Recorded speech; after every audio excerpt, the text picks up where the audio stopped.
पायल, हे सगळं फक्त तुझ्यामुळे शक्य झालंय. अगं मी तर फक्त तुला मदत करायचं ठरवलं. खरं क्रेडिट तर अस्मिता मॅडम आणि त्यांच्या टीमचे.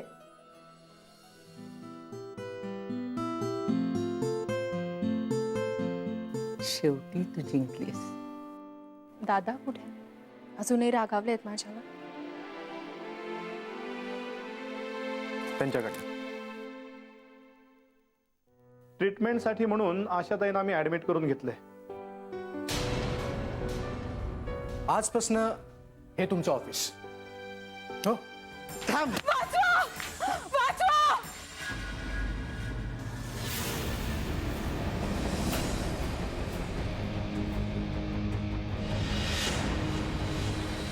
वहिनी मला वाचवा. वहिनी मला वाचवा. या राक्षसाच्या तावडीत मला सोडवा. राधा शांत हो आधी. काय झालंय नेमकं? वहिनी मी फसवली गेलीये आणि पैशासाठी हा माणूस माझा जीव घ्यायला निघालाय. दादा पैसे दे माझे, नाहीतर ए अंगाला हात नाही लावायचा तिच्या. कोण आहेस? कोण रे तू? मी नवरा हिचा. हक्क आहे माझा तिच्यावर. हे बघा, तुम्ही आमच्या भानगडीत पडू नका, नाहीतर नाहीतर काय? काय करणार आहेस? काय करीन.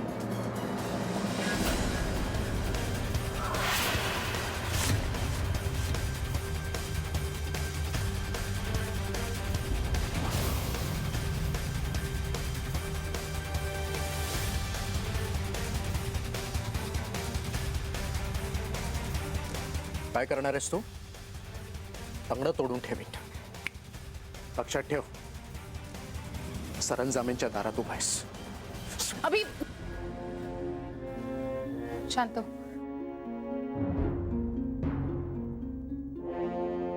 राधा नेमकं काय झालंय हे बघ. मला सगळं व्यवस्थित शांतपणे सांग. पहिली काही महिन्यांपूर्वी सुरेखा साखरे नावाची एक बाई आमच्या चाळीमध्ये आली होती. जास्त व्याज देणाऱ्या तिने काही योजना आम्हाला सांगितल्या होत्या. एका महिन्यात दुप्पट पैसे करेन असं सांगितलं.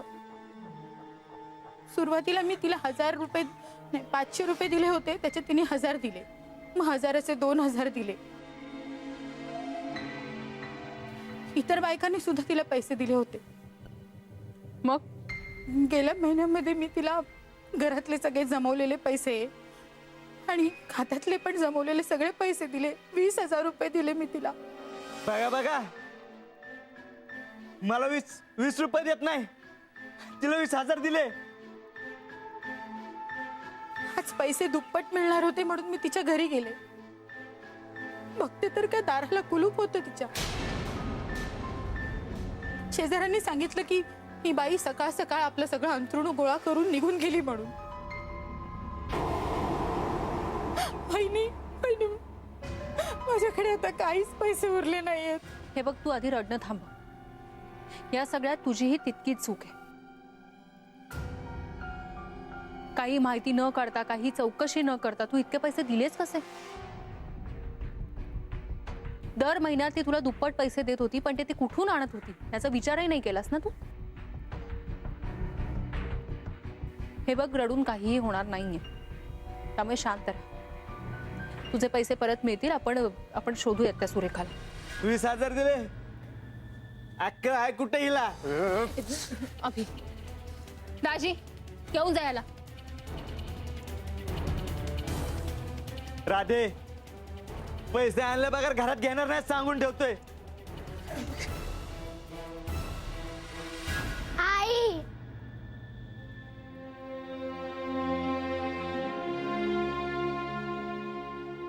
वहिनी आता मी कुठून आणू सगळे पैसे? कुठे शोधायचे त्या सुरेखाला मी आता? हे बघ राधा, काळजी करू नकोस. आपण शोधूयात त्या सुरेखाला.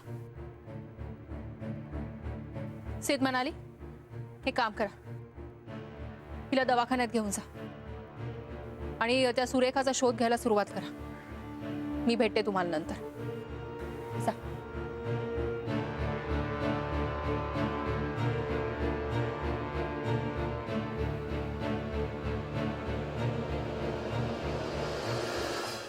चला, नवीन केस मिळाली तुझ्या बायकोला.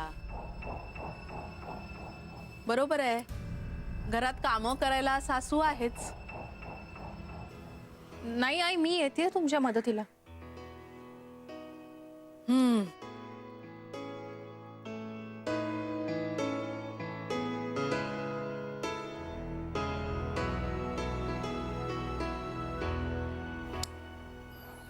आता तू सांग काय करू शकतो मी आता काय. अभि डोंट वरी, मी करेन मॅनेज. अगं घर कसं करणार आहेस तू. करेन मी. आधी स्वयंपाकाचं बघते, मग पुढचं पुढे. आलेच.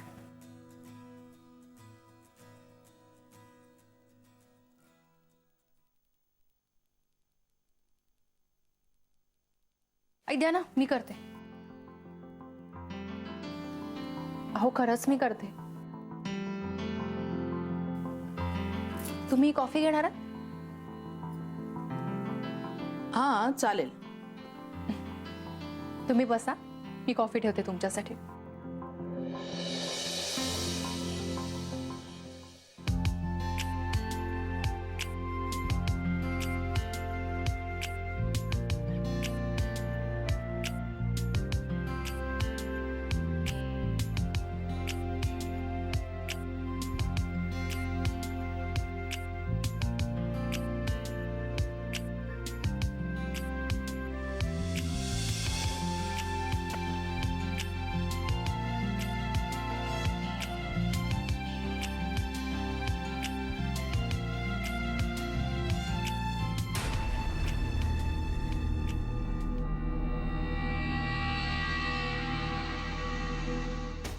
बहिणी, माझ्याकडे आता काहीच पैसे उरले नाहीयेत. पैसे आणले बघा, घरात घेणार नाही सांगून ठेवतोय.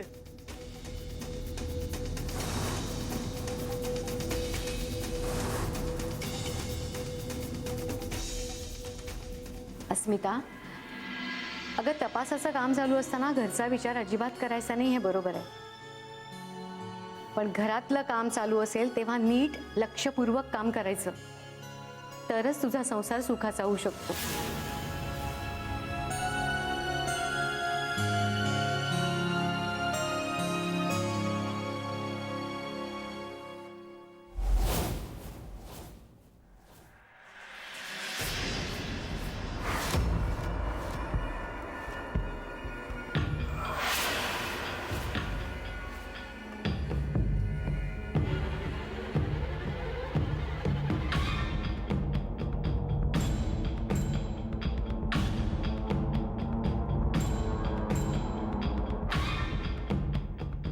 कोण आहेस तू.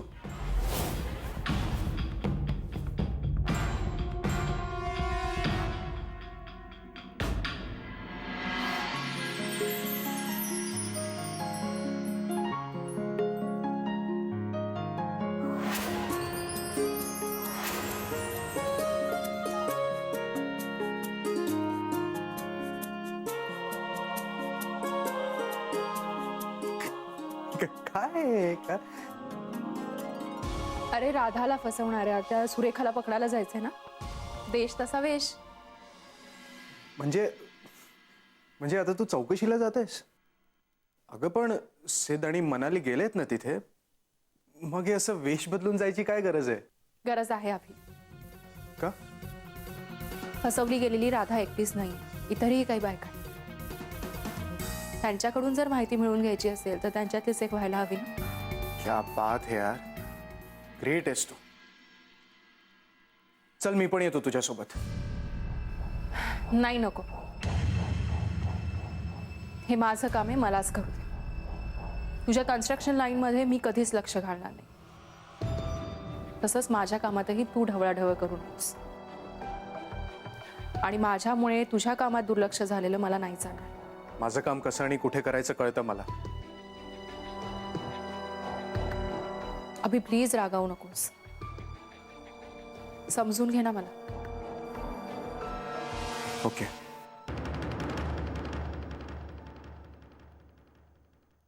All the best. Thank you. By the way, cute दिसतेस.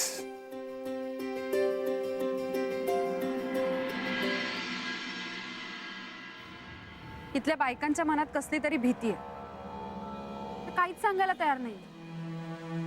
मग सुरेखा साखरेला कसं शोधायचं? मनाली, आपण मॅडमना सांगितलंय ना. हे बघ, त्यांच्या मनात नक्की काहीतरी असेल. कळेल ना आपल्याला.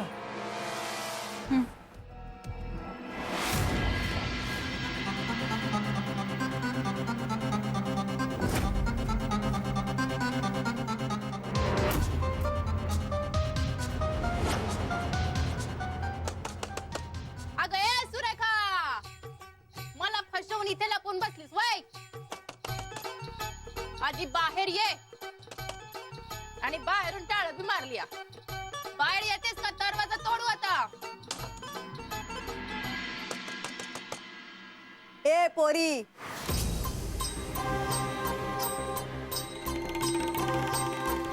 अगं डोळे फुटलेत काय तुझे? दिसत नाही खोलीला टाळ आहे ते? सुरेखा ना इथं कवाच पळाली. आणि काय ग, ती कशा पायी तुला हवी होती? कशा पायी? माझे 10,000 बुडवल्यात त्या बायानं.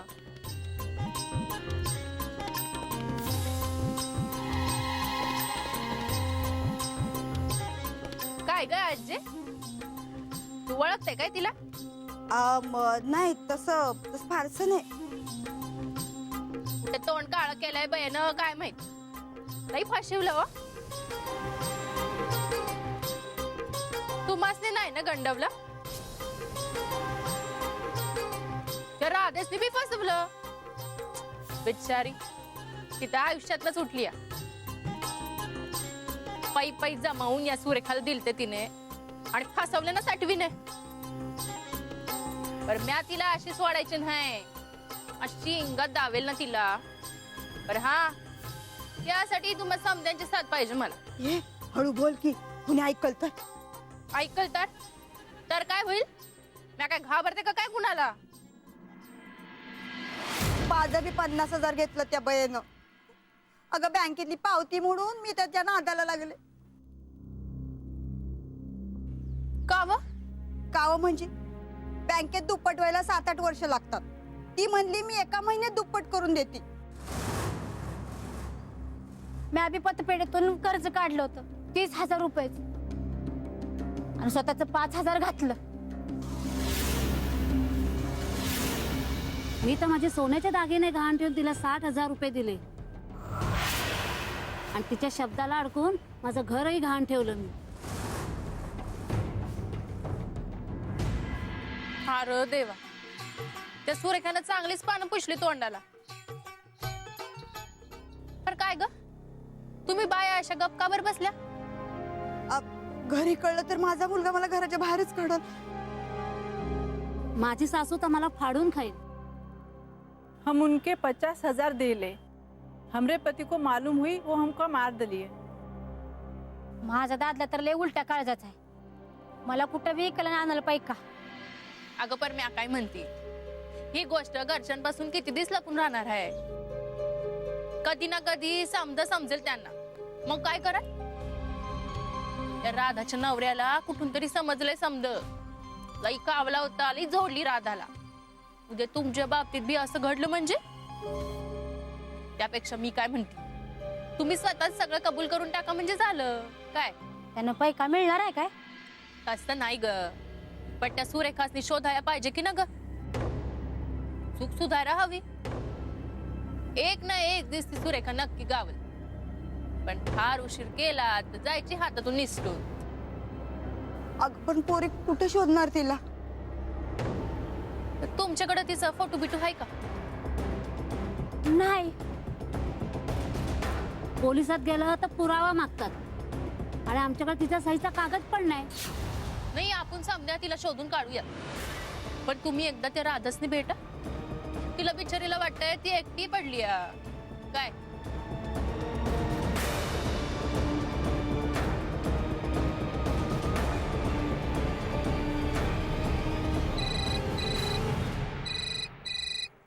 मालकीनबाईंचा फोन आहे, कामाला जायला हवं. येते म्या. बोला मॅडम. पण राधा कुठे गेली? राधा कुठे? राधा म्हण त्यांची सून कुठं काम करते ना ती कुठं शियाडीत आहे म्हण, सरकारी नाही प्रायव्हेट शियाडीमध्ये आहे म्हण. अगं पण राहतच होईल, आपलं काय मदत कोण फुकटात करणार आहे वय.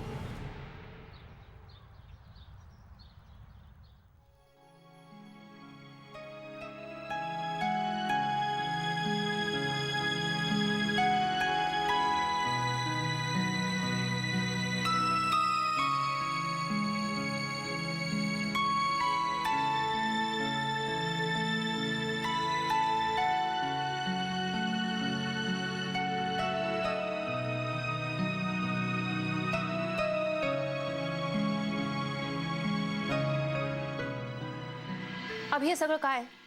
हे सगळं म्हणजे कणिक मळून ठेवली, भाजी चिरून ठेवली, हे काय सगळं? एक मिनिट. आपलं ठरलंय ना, एकमेकांच्या कामात ढवळाढवळ करायची नाही. मी माझं काम करतोय, दिसतंय ना. इथे कारण माझी स्टडी रूम तुम्ही ऑफिस म्हणून घेतली आहे, म्हणजे मीच दिली आहे.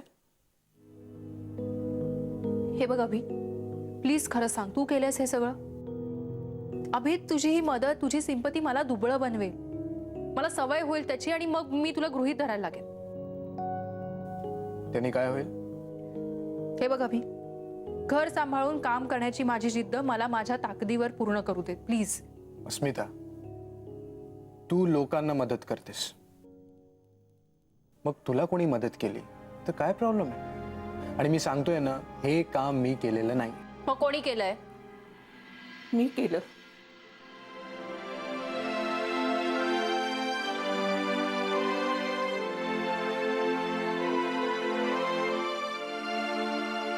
आजी तुम्ही, अहो पण कशाला करत बसलात सगळं? म्हणजे आता तू मलाही दम देणार? त्याला देत होतीस तसा दे ना, दे. दम दे तू. मी ऐकेन, मी सोसेन सगळं. मी उभी राहते ना तुझ्या समोर आरोपी म्हणून. गुप्तहेरबाई, बोला ना, काय बोलायचंय ते. आजी अहो तसं नाही, सॉरी.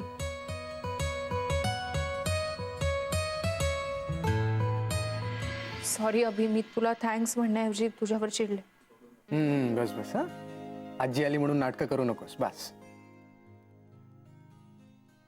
अगं अस्मिता, आपल्या माणसाने मदत केली ना तर ती करू द्यावी. त्या माणसाला हे करताना जो आनंद होत असतो ना, ते असं सांगून नाही कळत. त्यालाही आनंद घेऊ द्यावा ना. दरवेळी तूच काय मदत करणार? तुझ्यासाठी त्याला करू दे ना, बिकॉज यू डिझर्व इट.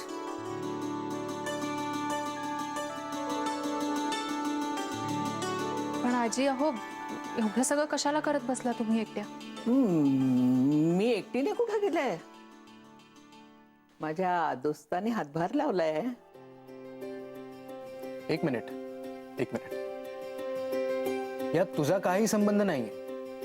माझी मैत्रीण बिचारी एकटीच राबत होती, मी हेल्प केली, बस. That's it.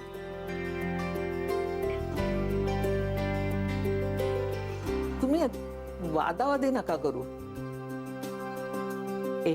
तू मला सांग ना, तुझं काम कुठवर आलंय?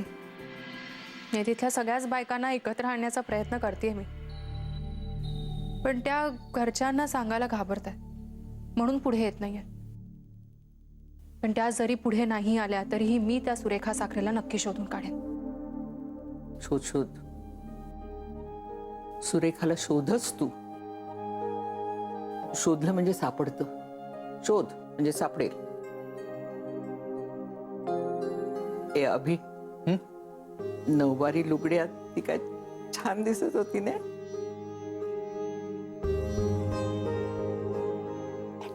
एकदम.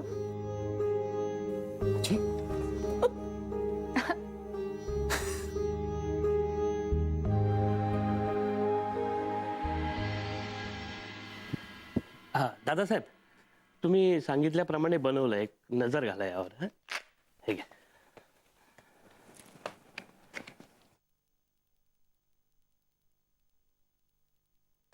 त्या सुरेखाच्या खोलीवर पाळत ठेवतो आणि तिथे काय काय घडतंय याचे सतत अपडेट्स देत राहा मला. ओके.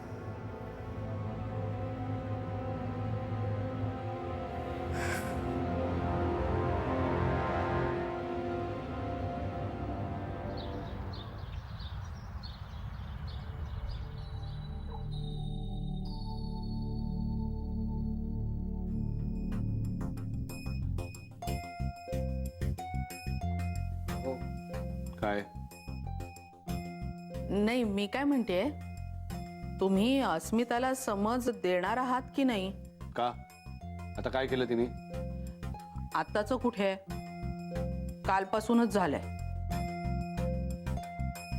त्या राधाबाई सगळ्या चाळीचं वकीलपत्र घ्यायला निघाले. दिवसभर घरात नव्हती ती. मला जे काही कळलंय त्यावरनं दुपारचा स्वयंपाक काल अस्मितानेच केला आणि संध्याकाळी घरी आल्यानंतर सुद्धा सगळं तिनेच केलं.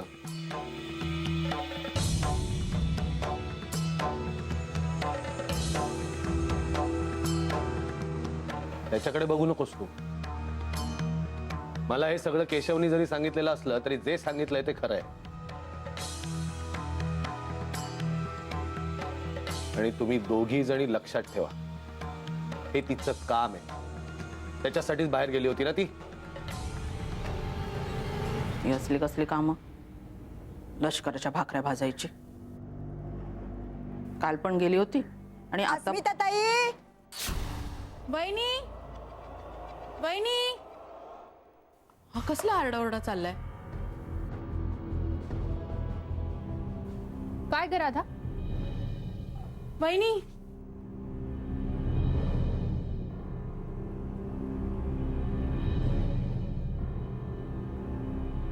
हेच होती ना ती पोरगी? हाँ यही थी. या बाया, अगं तूच होतीस ना पोरगी ती नऊवारी लुगड्यातली? काय सोंग घेतलं होतस ग तू? आम्हासनी तुम्ही मदत कराल का? हे थोडेसे तांदूळ आणलेत, माझ्यापर्यंत एवढेच आहे, तुमच्याजवळ ठेवून घे. हमारा कंगन रखी हुआ. मीही थोडस काहीतरी धान्य आणले तुमच्यासाठी. एक मिनिट शांत व्हा. हे बघा, मला यातलं काहीही नकोय. हे सगळं तुम्ही तुमच्या जवळच ठेवा. मला फक्त तुमची साथ हवी. एकीचं बळ माहितीये ना तुम्हाला? हा हा माहिती. लहानपणी गोष्ट शिकलोय ना आपण. एक काठी कोणीही सहज मोडू शकतं, पण काठ्यांची मुळी कोणीही सहजासहजी मोडू शकत नाही.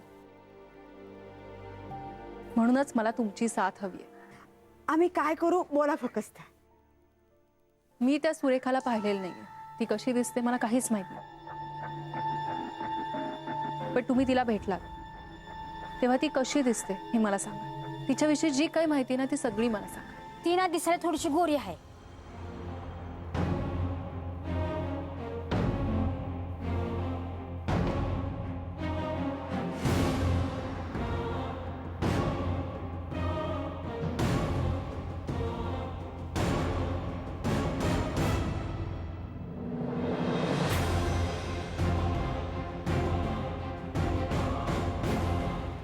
बघितलंस ना हा तमाशा? काय सरंजामेंच्या घरासमोर असं कधी घडलं नव्हतं.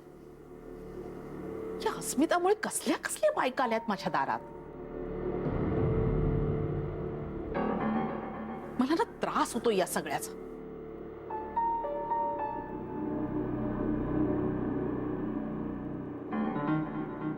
अहो, आता कुणी आलं तुमच्याकडे तर काय वाटेल त्यांना? नाहीतर काय, आज दारात आल्यात बायका, उद्या अस्मिता घरात घेऊन येईल कुणाला तरी. म्हणजे दादा, तुम्ही तिला डिटेक्टिव्हचं काम करण्याची परवानगी दिली, ठीक आहे, पण कामामध्ये जरा डिसेन्सी हवी की नको?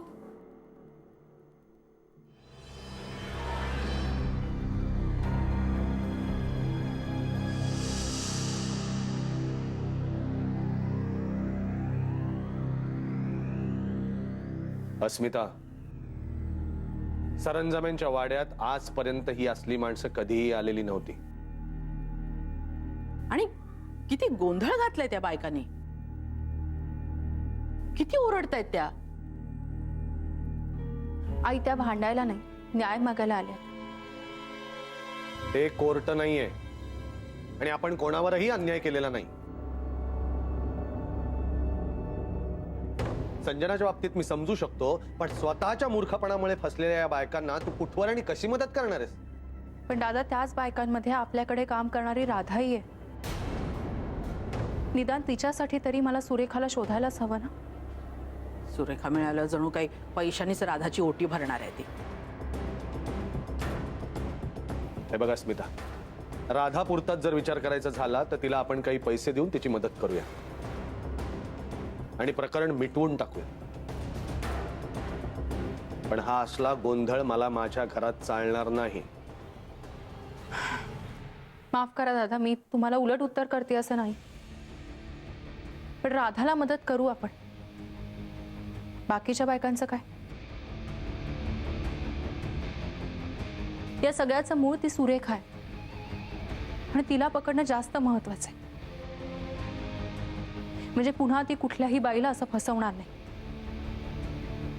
मला वाटतं या सगळ्या बायकांना न्याय मिळायलाच हवा. पाहिलत ना साळसूतपणाचा आव आणून कसं उलट उत्तर केलं हिनं तुम्हाला.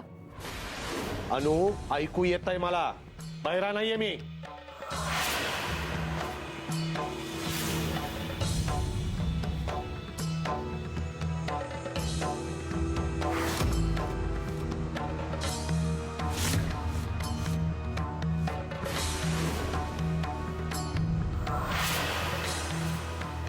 अस्मिता, तू या भानगडीत पडू नयेस असं मला वाटतं.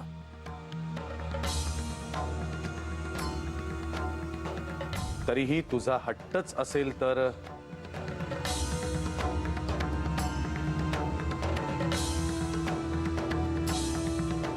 हे काम तू करू शकतेस.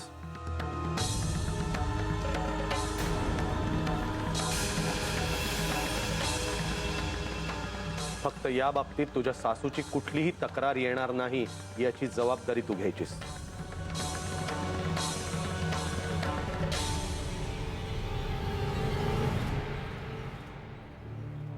आणि तुम्हीही लक्षात ठेवा,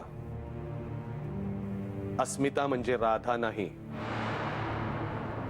दोन्ही वेळचा स्वयंपाक तिनेच केला पाहिजे असा हट्ट नको. याआधी राधा नव्हती तरीही घरात स्वयंपाक होत होता ना. आई, मी लवकरात लवकर घरी यायचा प्रयत्न करेन, नक्कीच.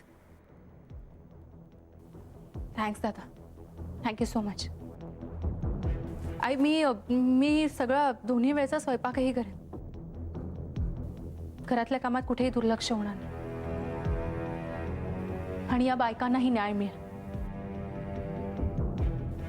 फक्त ही सुरेखा लवकरात लवकर सापडायला हवी.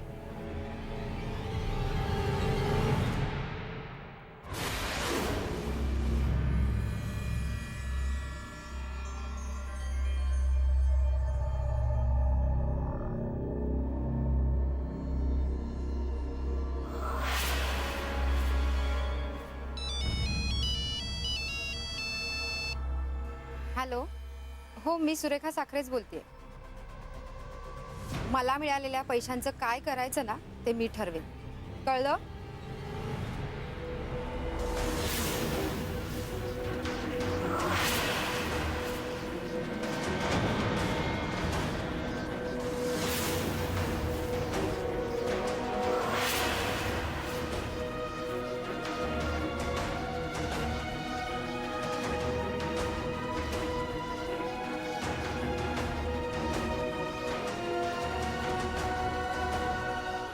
मी मॅडमना फोन करते.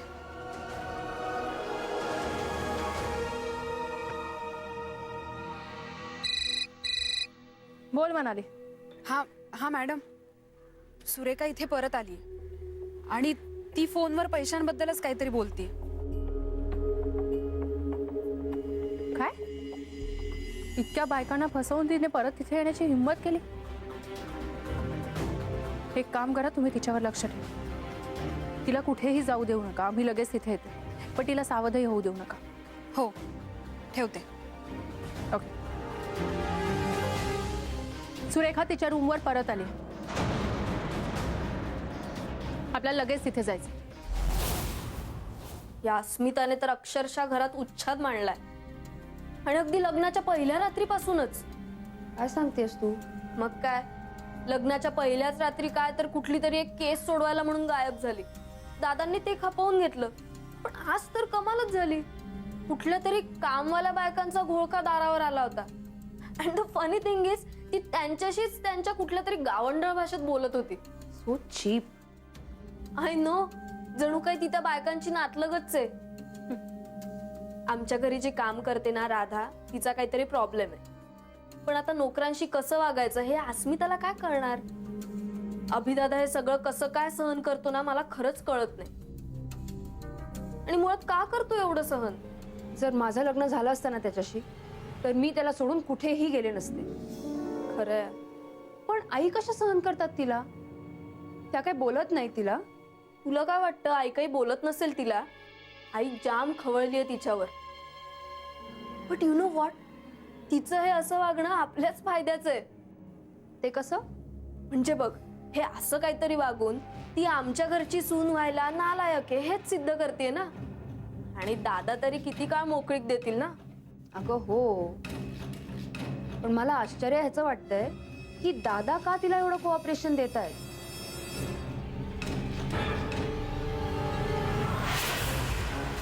कोऑपरेशन दिलं की ऑपरेशन करणं सोपं जातं. एकदा का विश्वास जिंकला की विश्वासघात करणं शक्य होतं. पाठीवरून हात फिरवतानाच पाठीत खंजीर खुपसायची संधी मिळते. 4 पावलं पुढे जायचं असेल तर 2 पावलं मागे यावंच लागतं.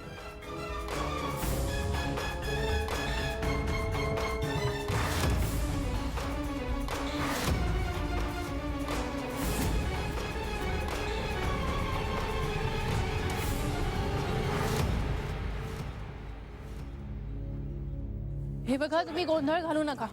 मी सांगते तसंच करा. सेठ म्हणाली, कुठे आहे सुरेखा? तिच्या रूम मध्ये. आणि सोबत येताना तिने एक मोठी बॅग सुद्धा आणली. पाहिलंस कसली आहे ती सुरेखा?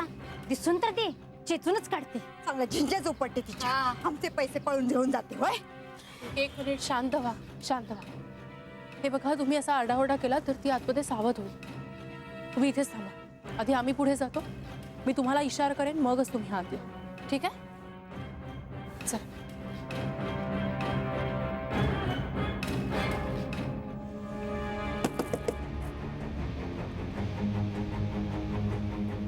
सुरेखा साखरे इथेच राहतात ना?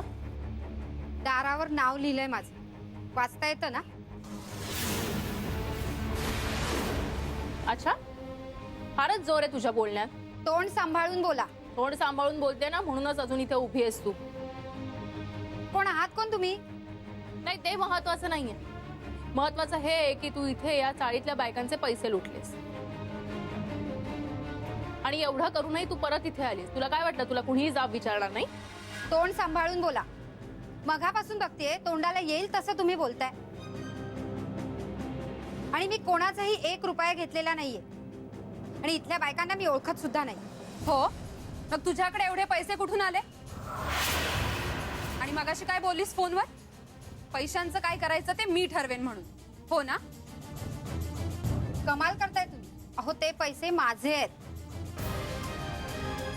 माझी वसईची जागा विकली ना, त्याचे पैसे आहेत. खोटं बोलतेस तू. राधा,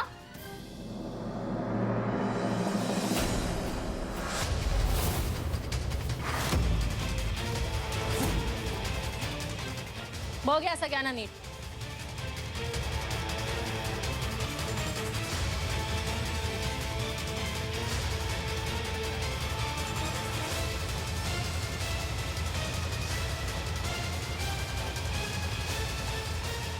आता तरी काही आठवतंय का अजूनही खोटं बोलायचं? पण आम्हाला फसवणारी बाई ही नाहीये. ही सुरेखा नाहीये. होय ताई, ती नाही आहे. आम्ही हिला कधी पाहिलं बी नाही.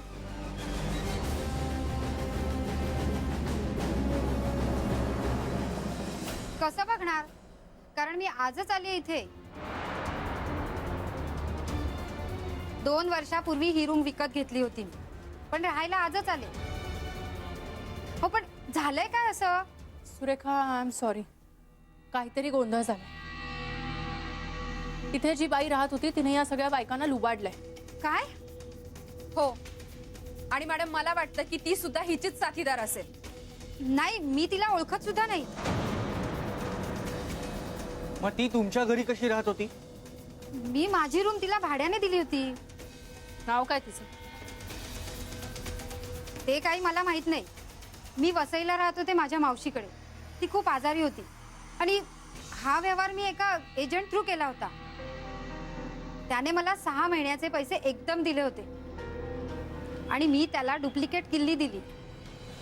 कमाल आहे तुझी. ज्या व्यक्तीचं नाव गाव पत्ता काहीही माहित नाही अशा व्यक्तीला तू राहायला घर दिलंस तुझं. भाडेकरूने जर काही बेकायदेशीर कृत्य केलं तर योग्य खबरदारी न घेणारा मालकही त्याला तितकाच जबाबदार असतो. हे माहित नाही तुला? सॉरी, माझं चुकलं. माझी मावशी अंथरुणाला खिळून होती, त्यामुळे सतत तिला कोणी ना कोणी माणूस लागायचा. मी वसई सोडू शकत नव्हते. मावशीसाठी मला पैशांचीही गरज होती. मॅडम, ही काहीतरी कहाणी रचून सांगते. तिला ना पोलिसांकडेच द्यायला हवं. हो पण मी काय केलंय? माझी मावशी वारली म्हणून मी इथे राहायला आले. मनाली, हिच्या हातून चूक झाली पण ही गुन्हेगार नाही. आणि कधी कधी परिस्थिती माणसाला चुका करायला भाग पाडते. पण त्या बाईने यांना फसवलंय. पण तिचं नाव गाव वगैरे काही सांगितलं असेलच ना? तिने तिचं नाव सुरेखा साखरे असं सांगितलं होतं. तू फक्त आम्हाला मदत कर. मला सांग, तू हा व्यवहार कुठल्या एजंटतर्फे केला होतास? जयेश पारगावकर. तसा पत्ता किंवा फोन नंबर काहीतरी आहे तुझ्याकडे? तो तरी असेलच ना? हो हो आहे. त्याचं कार्ड आहे माझ्याकडे. 1 मिनिट, मी आणून देते तुम्हाला.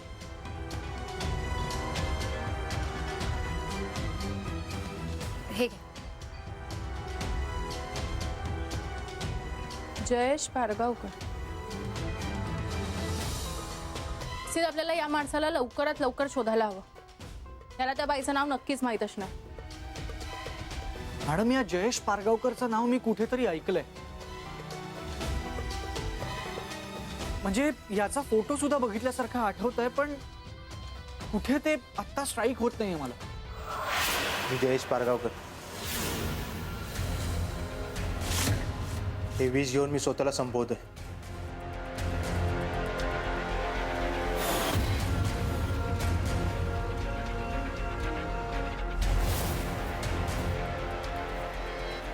माझ्या मृत्यूसाठी कोणालाही जबाबदार धरू नका. मी कोणाचीही चौकशी करू नका.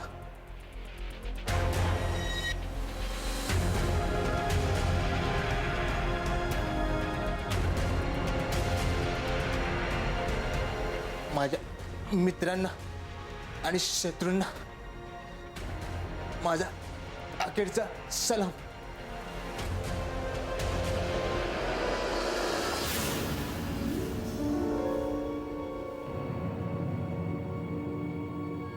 हाच होता का तो? हो हो, हाच होता तो. मॅडम, या जयेश पारगावकरने गेल्या आठवड्यात स्वतःचं असं व्हिडिओ शूटिंग केलं होतं. स्वतःच्या क्लिपिंग्स पाठवल्या आणि आत्महत्या केली. काही दिवस पेपरमध्ये सुद्धा येत होतं. न्यूजवाले सुद्धा ही बातमी कव्हर करत होते. लोकांना सुद्धा असल्या बातम्यांमध्ये काय इंटरेस्ट वाटतो ना, मला काहीच कळत नाही. दुसऱ्याचं मरण सुद्धा अगदी एंटरटेनमेंट म्हणून बघतात हे लोक. पण आता तर हा गेला. या बाईबद्दल आणखी कुणाला माहित असणार? म्हणजे याला किमान तिचं खरं नाव तरी माहित होतं. मॅडम, आता काहीच होप्स नाहीये. कसं शोधायचं त्या बाईला? आता कसली आशाच उरली नाही. घरच्यांना पण सुगावा लागलाय. तर आम्हाला पण जयेश सारखं स्वतःला संपवावं लागेल. काय बोलताय तुम्ही? त्याच्यासाठीच बोलवलंय का मला इथे? तुमचं आयुष्य एवढंच मस्त वाटतं तुम्हाला? हे बघा, हे असं वागून नाही तुमचे पैसे परत मिळणार, नाही तुमच्या घरचे सुखी होणार. तेव्हा असं काहीही करू नका तुम्ही. आमचा समजा भरोसा तुमच्यावर आहे बघा. अहो म्हणून तर आम्ही समजा तुमचं ऐकतो. आता अस्मिता ताई जे सांगेल ना ते समजाने ऐकायचं. चला चला जाऊया.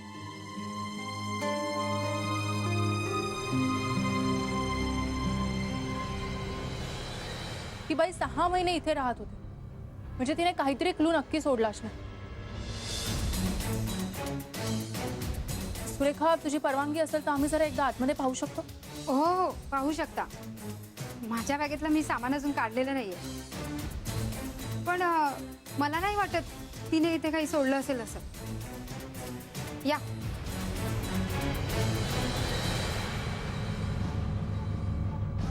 कशावरून ती 6 महिनेच इथे राहणार होती?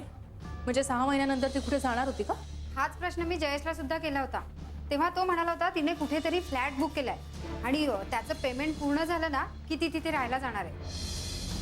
मॅडम, हेअर डायचं पॅकेट कुठे जाणार होती ती? ते माहित नाही मला.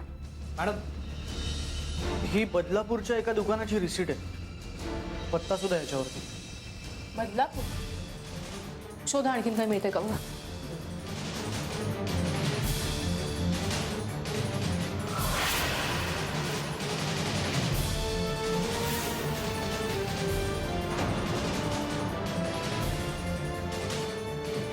सेठ म्हणाली, हे बघ, बदलापूरचे रिटर्न तिकीट्स.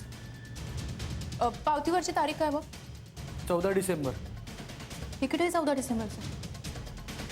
याचा अर्थ ती बदलापूरला गेली. कदाचित असं असू शकेल की तिने बदलापूरला फ्लॅट बुक केला असेल आणि हे पैसे घेऊन ती तिथे गेली असेल. सुरेखा, तू प्लीज कुठेही जाऊ नकोस. आम्हाला तुमच्या मदतीची गरज लागेल. हो हो, मी नक्की मदत करेन तुम्हाला. ठीक आहे. सेठ, आपल्याला ताबडतोब बदलापूरला जायला हवं. क्लू मिळालाय आपल्याला. आता ही बाई लवकरात लवकर सापडेल. वहिनी, मी कुठे जाऊ? माझा नवरा दाराला कुलूप लावून निघून गेलाय. राधा, काळजी करू नकोस. जोपर्यंत हा प्रॉब्लेम सॉल्व्ह होत नाही तोपर्यंत तू आणि सोनू आपल्या घरी राहा. सेठ म्हणाली, आपल्याला बदलापूरच्या बिल्डर्सची यादी हवी लवकरात लवकर. आणि त्या जयेशच्या मृत्यूचा या फसवणाऱ्या बाईशी काही संबंध नाही ना, हेही पाहायला हवं. आणि लिस्ट पण पाठव. हो हो हो, कॉन्टॅक्ट नंबर सुद्धा. ओके मॅडम, बदलापूर आणि आसपासच्या एरियातील बिल्डर्सची लिस्ट महेशने पाठवली. ओके ओके, हो मी सांगतो मॅडम. अच्छा, बाय. मॅडम, मी जयेशच्या सुसाईड केस संदर्भात आत्ता पोलिसांची बोलली. त्यांनी असं सांगितलं की त्याच्या सुसाईडचा त्या बाईशी काही संबंध नाही, तर प्रेमभंगाशी संबंध. म्हणजे असा त्यांचा अंदाज आहे. त्या मुलीचं नाव, तिच्याविषयी काही माहिती मिळाली? तिचं नाव नाही कळलं आणि त्या मुलीचं नाव कळू नये म्हणून त्यांनी सगळे पुरावे नष्ट केले. म्हणजे त्याचं सिम कार्ड, त्याची डायरी, सगळं. त्यामुळे तिला शोधता नाही येणार. म्हणजे फायनली या लिस्टवरूनच आपल्याला त्या बाईला शोधावं लागणार. तर म्हणाली, पण हीच कन्फर्म लिस्ट आहे असं कशावरून? याच्यात कितीतरी नावं आहेत. असं किती लोकांना शोधणार आपण?